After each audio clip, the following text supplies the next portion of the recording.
Hello and welcome to our How to Play series for the Elder Scrolls Betrayal of the Second Era.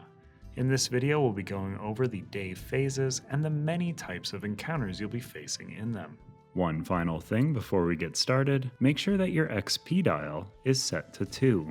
Every first play session begins with your XP counter set to 2. Each day begins with a new day phase. In this phase you'll increase the day dial by 1. If this is the first day of your play session, you'll set the dial to 1. You may notice that this chip only has 12 numbers. That's because no quest can extend beyond 12 days. If you're unable to complete a quest by the end of day 12, you have failed that quest. Next is the Overland phase. Make sure to trigger any effects that say Start of Overland phase at this time. After that, it's time to move your party across the Overland map. Your party has a base movement of 3, which means they can move the party token up to 3 adjacent hexes on the Overland map. Keep in mind that some effects may alter this movement, such as the Western Blackmarsh Province effect. Remember that on day 1 your party must remain in its starting location and resolve a town encounter. After using their base Overland movement, the party may continue to move by gaining 1 light fatigue per party member for each additional hex moved. If there is no light fatigue available, over fatigue is gained instead. The number of additional hexes moved cannot exceed the party's base movement. The party cannot choose to move additional hexes if 1 or more adventurers have a full cooldown track. But where are we even going? That's where all of these icons on the map come into play. By ending its movement on one of these hexes, the party triggers one of the following types of encounters. Quest encounters are the highest priority encounters. These are triggered as described in the party's current quest step in the Gazetteer. Quest encounters take precedence over any other type of encounter that the hex you've landed on may normally trigger. Next up are town encounters. Spaces with this icon will trigger a town encounter if the party ends its movement on that hex. We've already covered town encounters in detail in our previous video. Be sure to check it out if you want to learn more about how to resolve a town encounter. For this video, I'll just mention that your party can always look ahead in the Gazetteer to see what's in a town you're thinking of traveling to. This is an important bit of info that often comes up when your party is in desperate need of an inn. Next up are Overland Encounters. These are triggered when the party ends its movement on a hex with a landmark. This is a peaceful landmark. If your party ends their movement here, you'll draw the top card of the Peaceful Encounter deck and resolve it. Let's take a closer look at a Peaceful Encounter card. At the top of the card is the Peaceful Encounter icon. Below that is the title of the encounter. In the box below that is the story text. This gives you a bit of story and flavor for this encounter. At the very bottom are the province code and card number. You can ignore these at this time as they only really come up during setup. Once you've read the story text, you'll want to flip the card over. On the back side, you'll often have several choices to choose from. Each choice has an icon, a title, and an XP reward. This icon means that this choice is peaceful. Next to the icon is the title of that choice. Next to the title is how many XP your party will gain if they successfully complete this choice. Below the underlined area is the instructions text, which outlines what this choice actually entails. Some of these effects are resolved immediately, while others may give you a persistent effect. Persistent effects can last for 1 day or even the rest of your campaign. Make sure to keep this in mind when making your choices. At the very bottom of the card, you'll find an Overland icon. These appear on Peaceful Encounter cards and are used for provincial effects, but won't come up during this encounter. Some encounters, most often peaceful or town, will call for a social check. The encounter itself will provide a target difficulty value. This is often a number multiplied by your party size. To make a social check, you can gather and roll dice. Any adventurer with relevant skill dice, usually speech, may choose to gather and roll available dice to assist in the social check. You may also spend tenacity. Each adventurer may choose to spend any amount of tenacity to help pass a social check. After players have rolled dice and spent tenacity, you'll total up all the values to see if the target was reached. The encounter will outline what the rewards or penalties are for passing or failing. Any skill dice rolled during a social check, whether passed or failed, are exhausted. Now let's join back up with Garben and Darben exactly where we left them as they finish their town encounter. In our last video, How to Start Your Journey and Visit Town, we were just concluding our Day 1 town encounter. We did not end up finishing the entirety of Day 1, so we'll cover that now. Immediately after the encounter phase, where our adventurers spent the day in town, comes the reward phase. I'll cover this phase in more detail in a moment. After the rewards phase comes the end of day phase, which is divided into two parts. First off, we'll activate the province effect. Each province has its own unique effect, so make sure to familiarize yourself with it before beginning your journey. In Western Blackmarsh, we'll be dealing with the ever-changing weather. To activate the province effect, you'll draw the top card of the Peaceful Encounter deck and consult the symbol on the bottom of the backside of the card. If you resolved a Peaceful Encounter that day, you'll consult the symbol on that resolved card instead of drawing a new one. Whether the Peaceful Encounter has one of these three symbols, or even no symbol at all, the gazetteer will outline how the province will react. In Western Blackmarsh, the weather can change in the blink of an eye depending on the symbol you've drawn. Lucky for our party, they draw this one, so there's no change to the weather. Now you'll discard or cycle the peaceful card that you used for its symbol to the bottom of the deck. We also have a quest that triggers during the Activate Province Effect step. For the Mages Guild quest, we're going to be rolling a d6 and moving our Tainted Animals token in the corresponding direction. We've rolled a 1, which corresponds with north on the map compass, and based on the current weather conditions, the Tainted Animals token will move 4 hexes in that direction. After the Activate Province effect comes the Adventurer's Rest step. This is when adventurers can heal some HP, remove some dice from their cooldown, and exchange items with each other. Exactly how many dice and how much health depend on what difficulty you're playing on, so be sure to keep that in mind. Garbin and Darbin have just started their journey, so they're both at full health with clear cooldowns. Now let's take a look at the second day of Garbin and Darbin's quest. First up is the New Day phase, where we'll tick the day dial up by 1. Next, we're on to the Overland phase. Garbin and Darbin want to make some progress towards those tainted animals. Their party has a base movement of 3, and the weather is sunny, so the province effect isn't affecting their movement rate. They move their party 3 hexes towards the tainted animals. They would like to resolve an encounter to gain some XP, but that won't happen if they end their turn on a blank space. So they choose to increase their movement by taking on light fatigue. They move 1 additional hex and each gain 1 light fatigue. The party has ended its movement on a peaceful landmark, so they'll draw the top card of the peaceful deck.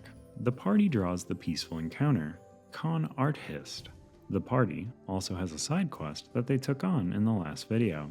They check the side quest and see that it will trigger before they resolve the drawn Peaceful Encounter. Our party has been asked to deal with some Daedric cultists, so they have a decision to make. They can choose to threaten the cultists, trick them into leaving, or join them. Although they would like to complete the side quest, Garbin and Darbin have always felt as though the Lords of Oblivion are the true gods, so they decide to join the cultists. They gain the keyword Dark Blessing, which they track in their campaign journal, and discard the quest without completing it. This and any other keywords will typically come into play during Session 3 of the campaign. Now it's time to resolve the Peaceful Encounter.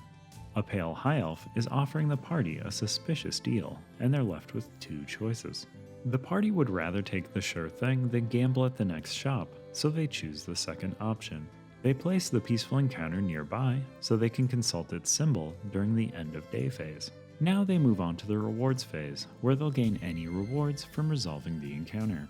They choose Garbin as the adventurer to draw 1 common item, and they draw the Bravo Melon Salad. The party gains 1 XP and tracks it on the XP dial, bringing their gained party XP up to 3. They now have the option to untrain. There will likely come a time in your journey when you're running out of space for new and cool abilities. That's where untraining comes in. During the reward phase, players may untrain skill lines, skill dice, and even the Magicka stat. To untrain any of these, a player must simply remove them from their player mat and return them to the supply. XP spent on any of these advancements is not regained. Garbin and Darbin both have plenty of room on their player mats, so they're not looking to untrain anything at this time. They can now spend their XP.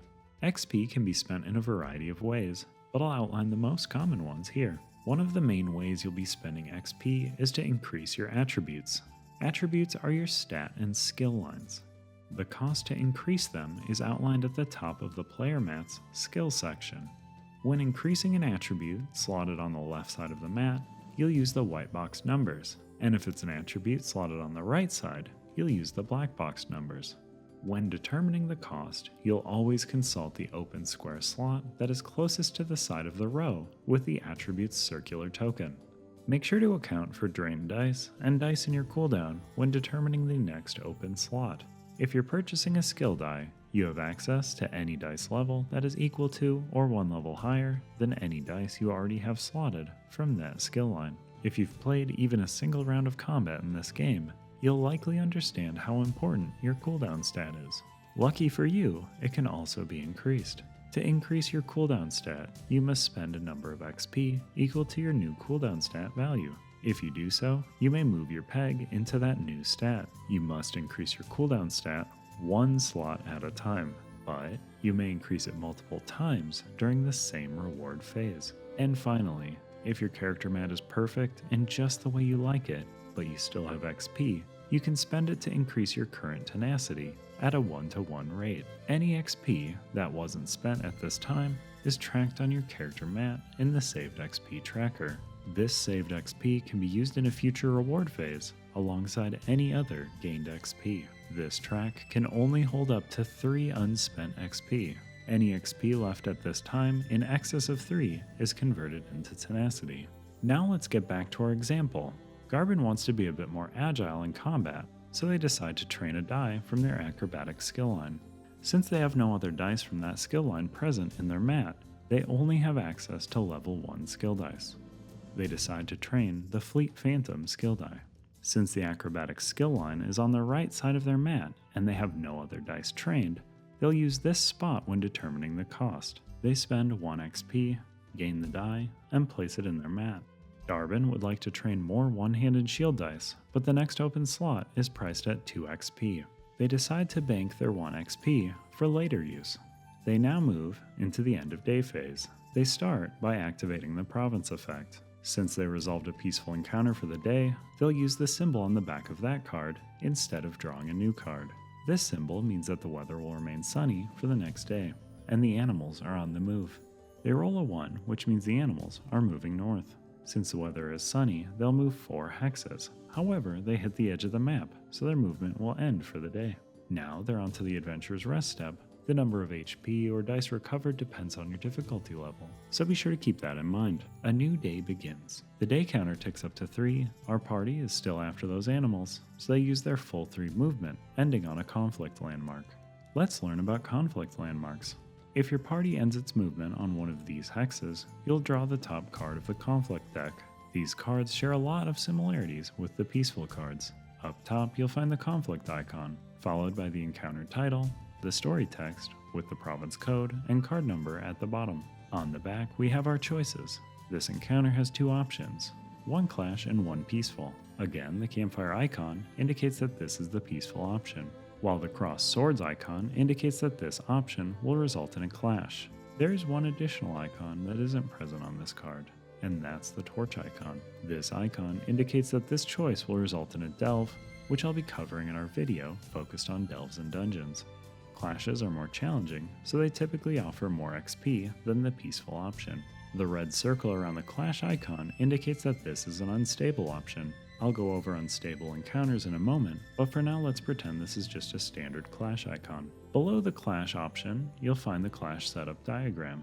These diagrams will tell you how to set up the battle, including where to place enemies, cache chips, the entrance tile, and any other neoprene or obstacles. Here's a quick example of clash setup for our adventurers. First, we'll place the neoprene map tiles. This typically includes the entrance tile and the clash mat in some orientation, and will sometimes feature obstacles or extensions. Now we'll calculate our enemy pool by multiplying our party size by the amount of XP the party has accumulated thus far. For us, that'd be a party size of 2 times 3 experience gained so far, for an enemy pool of 6. You'll always have to choose the highest level enemy possible from the 1, 5, 10, and 20 level enemies. So, with an enemy pool of 6, rather than deploying 6 level 1 enemies, we'll be deploying a level 5 enemy first, leaving us with 1 left in our enemy pool, so we'll then deploy a level 1 enemy. The first enemy is deployed to the spot marked 1. The second enemy is deployed to space 2. Continue deploying enemies until you've either exhausted your enemy pool or run out of numbered spaces to deploy to. With an enemy pool of 6, we'll stop deploying after placing a level 5 and a level 1 enemy. After you've finished deploying enemies, you'll place cache chips on any spaces that feature either of these symbols. Match the chip face to the icon used in the setup diagram. For example, in this clash we'll be placing 2 common cache chips and 1 legendary. Once you've completed setup of the clash, the party will choose a player to get the first player token. Starting with the first player, all players deploy to the entrance tile in a hex of their choice. And that's how to set up a clash. If you'd like to learn how to actually fight, make sure to check that out in this video, where we focus on just that. Now, back to the encounter card. Below the clash setup diagram, you'll find your battle objective. Conquer is the most common objective. To accomplish the Conquer objective, your party must defeat or remove all enemies on the battle map. Some battles will have the objective Eliminate, followed by the name of a specific enemy chip. To accomplish this objective, the party must defeat or remove from the battle map the unit or units specified in the encounter text. In certain cases, there will be additional text within the battle objective box. This is a 3 or 4 player challenge modifier. If your party size matches or exceeds the requirement for this modifier, then you'll be adding this additional challenge to your fight. This serves as a way to scale the difficulty up for larger parties. Sometimes an encounter will just be a bit too much for your party. If your entire party is defeated, the encounter will end after the current round. If this occurs, you'll treat the current encounter as a failed encounter. You'll then place your party token in the closest town to the party's current location. Resolve the reward phase. Resolve the end of day and adventurer's rest step as normal. You'll likely want to spend your party's next day in town to recover some health. But victory can always be snatched from the jaws of defeat. Once per campaign, the party may trigger its guild assist either at the end of a round in battle or during the adventurer's rest step. The guild assist can only be activated in session 1 or 2 of your campaign. When this ability is triggered, each adventurer, even the defeated ones, will immediately heal to full HP. Remove all light fatigue, over fatigue, and status dice from their cooldown, and recover any number of drained and exhausted skill dice. Then each adventurer draws a common and legendary item from the decks. If the guild assist is activated in battle, the party may set the round counter to a number of their choice and place any defeated adventurers who were revived onto any unoccupied hex. If it was activated during the end of day phase, the party may immediately move its party token up to 6 hexes on the Overland map. After triggering the guild assist, the party must add the keyword Guild Assist to the Major Keywords field of the campaign journal. After doing so, the party will be unable to gain a keyword from the guild quest for this session. Now let's get back to our sample party's day 3. The party has drawn the conflict card, Deal or Die. The party wants that little bit of extra XP, so they decide to take the clash option. We've already covered combat in the jailbreak video, so we'll fast forward through this encounter. The party has emerged from the encounter victorious. They move into the reward phase, gain 2 XP, track it on the party XP dial, and discard the encounter. Garbin and Darbin don't want to untrain anything, but they would both like to gain advancements. Garbin would like to get more Destruction Staff dice. He already has a level 1 Destruction Staff die trained, which means that he can train a level 1 or 2 Destruction Staff die. Garbin likes the sound of outright defeating enemies without having to target them, so he decides to spend 2 XP and gain the Destructive Touch die. Darbin also has access to level 2 dice. They'd like to be able to hit a bit harder, so they spend 2 XP to gain a Heroic Slash die. They choose to save their 1 remaining XP. They move into the end of day phase and trigger the province effect. They didn't resolve a peaceful encounter today, so they'll draw the top card of the peaceful deck to see what the weather will look like tomorrow. With this icon, the weather has changed to flooding. This means that their base movement will be reduced to 2, and if they choose to take fatigue movement, they'll be taking on over fatigue instead of light fatigue. The animals roll a 4, which means they're going to be moving south, and since the weather is flooding, they'll only be moving 1 hex. After the Activate Province effect comes the Adventurer's Rest step. Now they move into the new day phase and take up their day dial to 4. The party would love to challenge the animals, but their movement has been reduced to 2, and they don't want to take on overfatigue. They decide to move to this rather unstable looking landmark and try to fight the animals tomorrow. Now we're going to take a look at how to resolve an unstable encounter. If your party ends its movement on one of these hexes, you'll be rolling the unstable die. This is a 6-sided die that has an encounter icon on each of its sides. If you roll this face, you'll draw the top conflict encounter card. If you roll this face, you'll draw the top peaceful encounter card. If you roll this face, you'll visit the traveling caravan and resolve a town encounter. When drawing an encounter card during an unstable, you'll resolve the text on the front of the card as you normally would. The tricky parts come in when you make a choice. Some encounter cards, both conflict and peaceful, feature unstable options. These are the standard choice icons, but surrounded in a red circle. If your drawn card features one of these choices, and your party is resolving an unstable encounter, you must choose this option. As a reward for taking the risk after the party resolves an encounter at an unstable landmark, each adventurer gains 2 tenacity during the reward phase. I feel like you've likely gotten the swing of the day cycle, so let's fast forward ahead to the encounter portion of day 5.